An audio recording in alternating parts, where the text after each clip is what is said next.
You can't go home again. I did it once.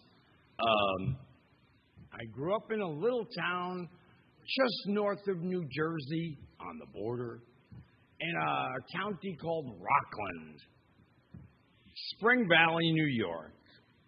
And when I was there, way back in the day, my mother said, on your paper route, I don't care what you do with the money, but the first $5 goes into your bank account. So I would trudge down, and I don't want to give $5 to my bank account, although it was me handling the money. And every Friday I would go, sometimes quarters, sometimes dollars, whatever. $5 would go in. And Charles Erdley was the branch manager. Now that helped me years later. Way back in the day when 1981, when I wanted to buy a house, Charlie Erdley was the only person who said, I will get you a mortgage. And the house that I was buying was $45,000. And so $35,000 of it, I had to get a mortgage. And Charlie did help me. But I'm not sure how much help that was. 17 3/4 was the rate. Yeah. Good old Charlie Erdley. Well, the streets I knew, the people I knew, and they're all gone now. All those people that I remember. By the way, my son sent me a picture of the very house we bought way back in 1981 for $45,000. Today, it is on the market for $444,000. Should have stayed. Well, you just can't go back home again as you remember it a long time ago.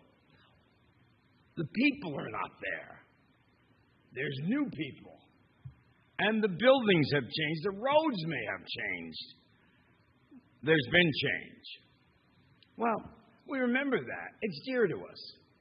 We remember affectionately.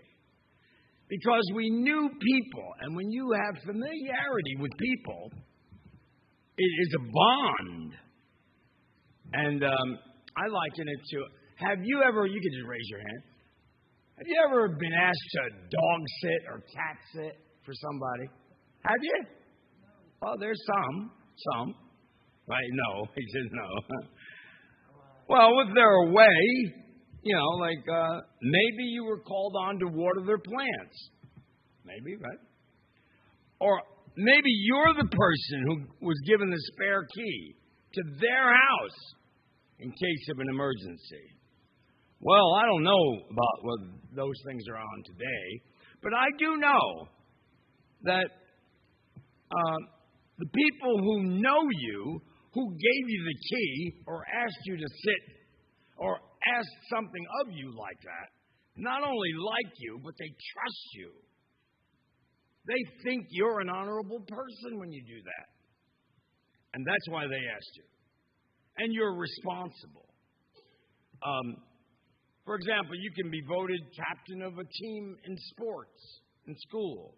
Or you could be chosen by your peers for some kind of responsibility.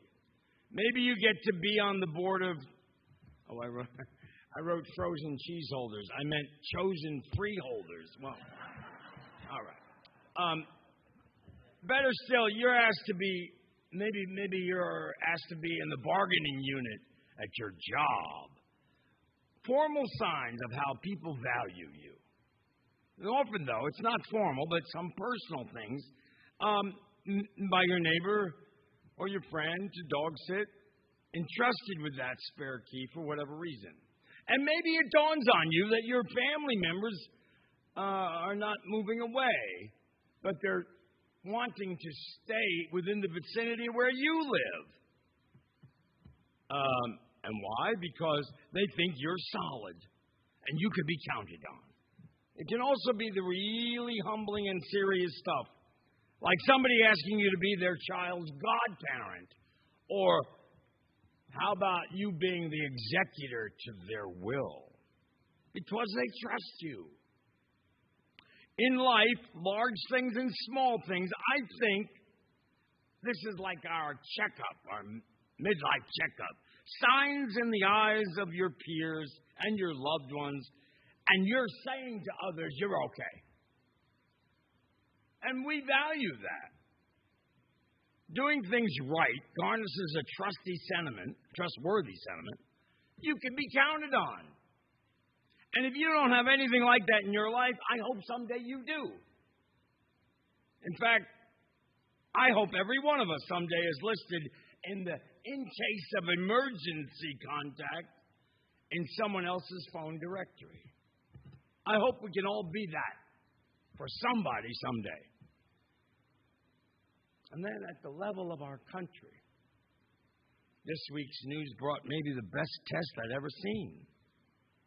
The starkest test that I've ever seen. Whether a country is doing things in the eyes of people, who knows best? Surprise, surprise! I see it in your eyes. United States and Iran exchanged prisoners. There were 5 Americans who have been unjustly held in Iran, basically a bargaining chip for the future, and these hostages were released from prison. They were flown to Qatar, then they were flown to the United States, processed, and reunited with their families. Among these 5, Iranian Americans was the longest held American in Iran for 8 years in the notorious Eden prison, known for its brutality and very harsh treatment of inmates, held in squalor and dark isolation. But at the highest levels of both governments, these leaders negotiated freedom. And they walked out. Couldn't believe it. I said, wait, I wrote the title of that sermon a long time ago. And look at this material that's coming right before me. The U.S. government agreed to free 5 Iranians and Iranian Americans who were being held here as people charged or convicted of various crimes. They were held because of alleged or proven violations of the sanctions that our government has against Iran. Basically, it was a swap of 5 Americans held in Iran coming home to America and 5 Iranians or Iranian Americans being held here now, free to go back to their home in Iran. It had to be done professionally, diplomatically, at the right time. But it's very telling that of the 5 people held captive here who were in the United States prisons, they had the same option to go home. Just look at the 5 on the other side of the deal. You can look at the 5 people who were freed here in the United States. Their plans do not look the same. At least 2 of the men were freed. I said, we're not going back home. They're going to stay in America. They told news organizations they're going to stay here. Thanks, but no thanks. We have no plans to leave America and go to Iran. Are you crazy? I just feel like this is an important signal. I just feel like it's very, very telling. It's the same as if someone asks you to water their plants while they're gone. Somebody entrusts you alone with their house key in case of an emergency. I see it as a sign that we're doing something right. As a country, when even the people who we free from our prisons would prefer to stay here in our country than go back to the country that negotiated for their freedom. Yes, I'd rather stay here in this country, even though you just got several criminal charges against me. It's still nicer here than there. Even though that's the country that traded for me, I'll stay here. Wow. Talk whatever trash you want about the United States of America, a country that's truly free. It's literally a free country. We're doing something right. But the crux here is that we can never take it for granted. Thank you, Iran, for the high-stakes international negotiations on behalf of your own people. that freed them to leave America, where they were criminally prosecuted, but they prefer to stay in America. Oh, you'll never get me to go back home, they said. Think about what that says about our country as a country. Close to 36 American hostages that were actually brought home from various despotic countries around the world. Members of Congress, they always stand up and criticize no matter what. You brought them home from Iran. There's always something to criticize. Americans are home now from Iran. They no longer languish in notorious Eden prison, where they've been held for so many years. These Americans are coming home, or are home now. And yes, some members of Congress are criticizing. Criticize for getting them home. Well, they criticized getting Brittany Griner home, remember, from Russia? And frankly, I hope we hear the criticisms about our leader getting Ivan Gershkovich home from Russia as well. That Wall Street Journal reporter who's being held hostage in Moscow. Hopefully, he'll get home soon, too. Critics will be up in arms when it happens, but nevertheless, it'll be a great day. With this dramatic and joyful news of freedom about these long-held American hostages being released now from prison in Iran, now flown home to the United States, at least 2 of them, if not more, of the 5 Iranians released, said, we're not going. And they're staying here. I can't go back home again. I won't go back home again. That dynamic affects us as well. We have an image of home, and we are not willing to go back home, or we cannot go back to what we know home to be, because it's all changed.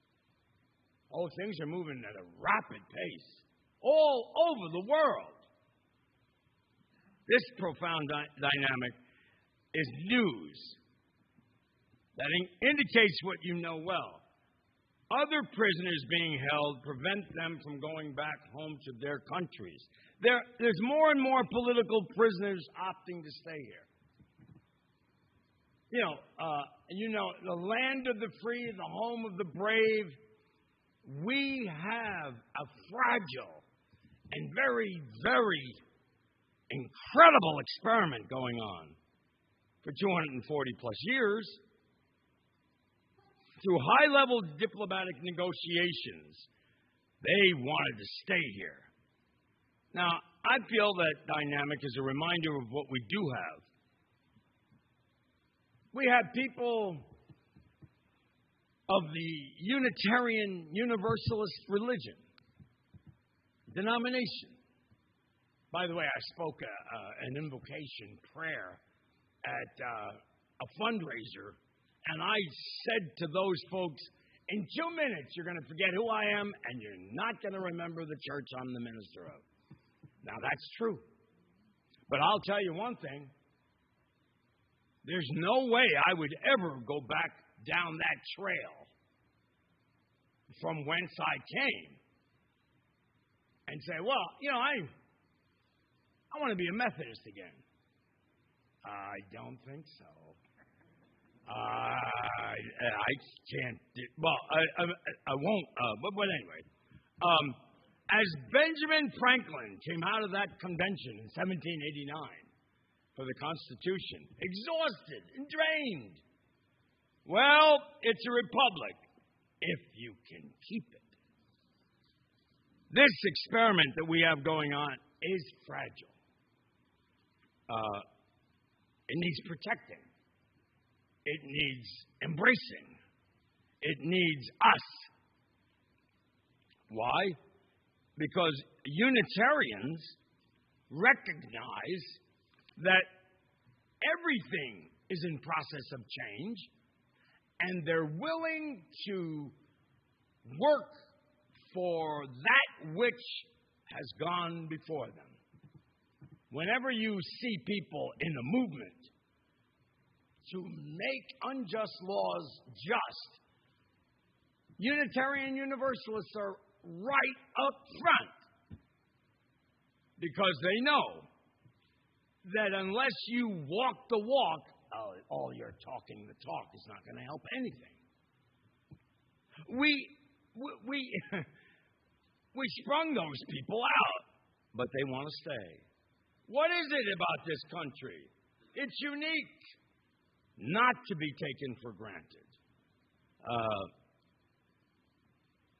And I'm worried. I'm worried. I'm worried about the violence that I see on all levels. A lot of people say, "Oh, it's just from this one political source." No, that's not true.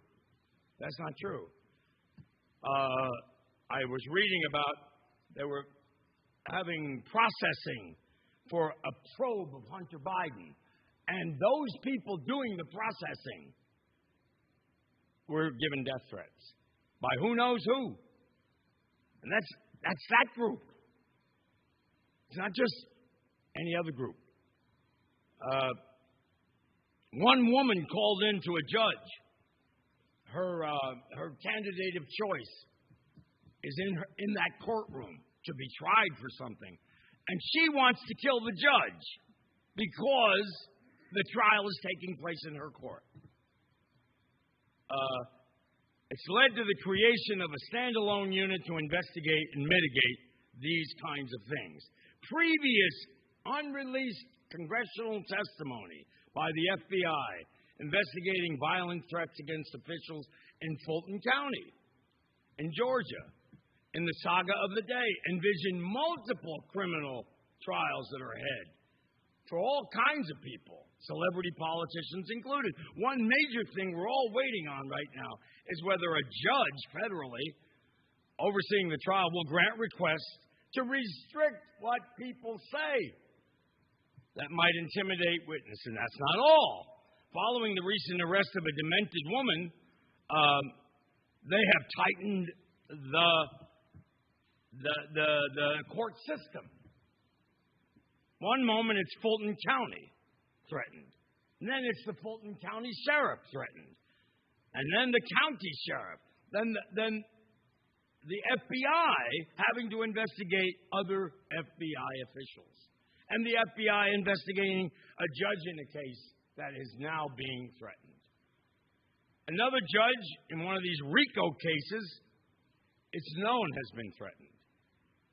And on and on and on, getting such a barrage of credible threats that this person, this judge, had to seek security, help from the U.S. Marshal Service.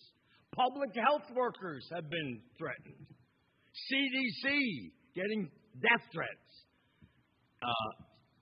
And even the National Archives. Can you imagine being threatened? Sure, why not call out the National Archives too? They've been hit with threats to the FBI to retrieve classified records. And even the IRS is being threatened. And the IRS launched a safety review of extremists in Congress, repeating baseless claims long made by people they refer to as experts, saying federal workers are in danger. Now, more than a dozen people are now federally, criminally charged with making threats to election workers all over the country. And now, people are saying, well, when is it going to stop? How are we going to... Remember back in the day when we felt safe? We never locked our doors. We never had that thought on our mind. We have it now. And people are looking at different things. Lots of people said, you know, if I didn't care about my family or myself, I might have voted another way about that bill. But because I've been getting so many death threats, I couldn't vote the other way. Public service, regular citizen participation in regular politics is suffused with threats of violence. And now, one of the things that's for sure, it's forcing regular people out of politics and out of public service. It just lacks common sense. Something's got to give. And I don't know what that is. But I know that we stand at the precipice of change. Oh, it'd be easy for me to say how great things are and up and down and in and out and over and under, but it's not. I'm fearful for my nation. When children in school can be mowed down and nothing is done. Nothing. You have a right to associate with anybody you want and assemble peacefully. Remember that? Remember we were told that in school? Civics? We have a right to redress grievances.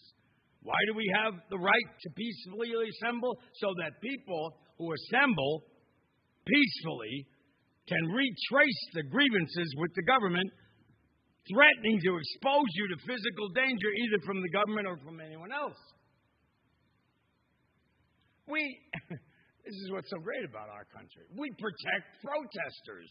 We protect people assembling peacefully to say their piece, so that we can all peacefully say say our piece, so that we'll be assured that our government will be accountable to us. So our government will continue to adapt to the mood and honor of the voice of the people. See, that's what makes Unitarian Universalism what it is.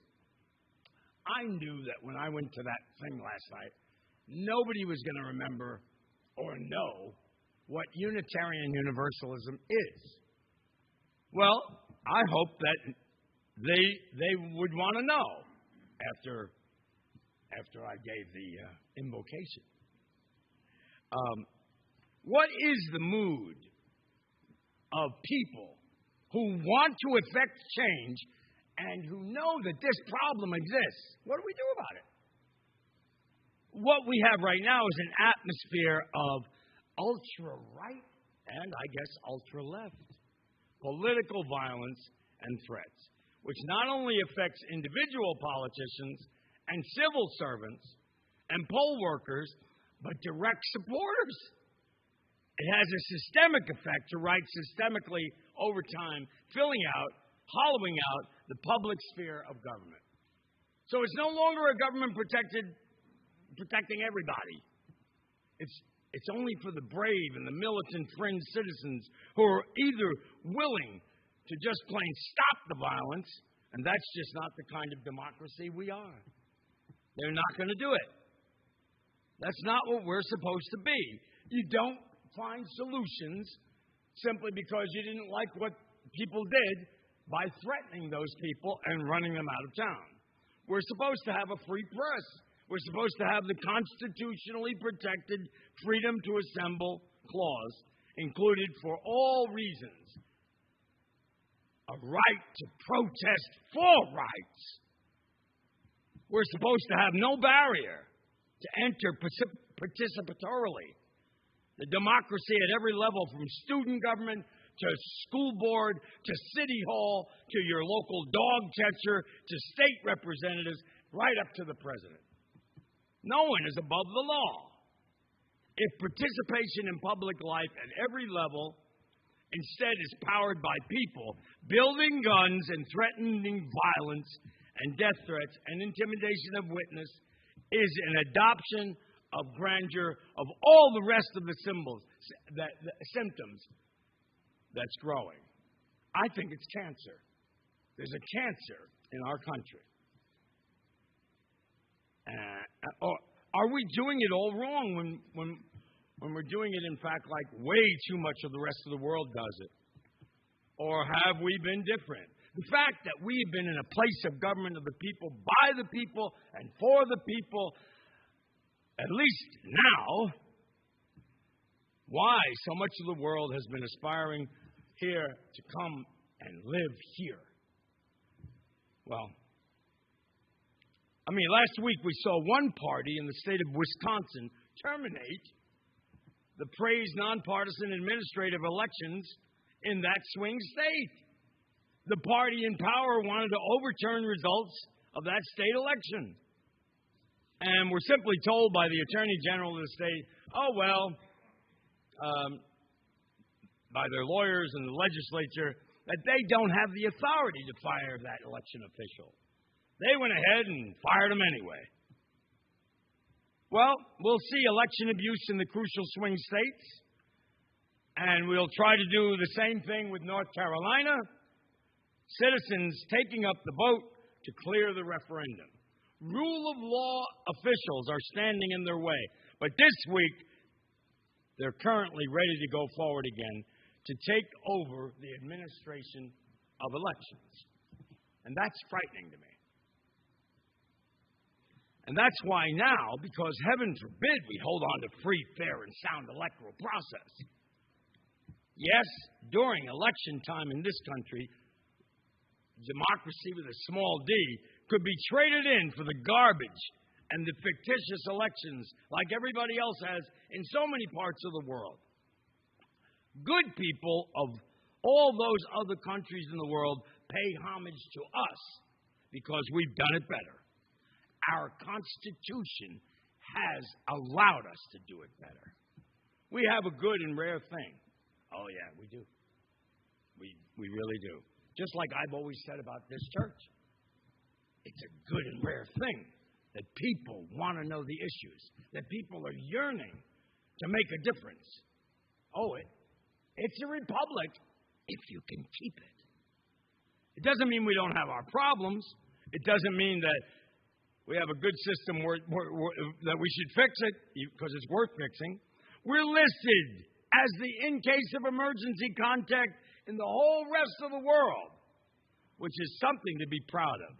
Looking at our electoral processes, we can wear that highly earned status as a statement of honor and a badge of courage if we can keep it. You can't go home again.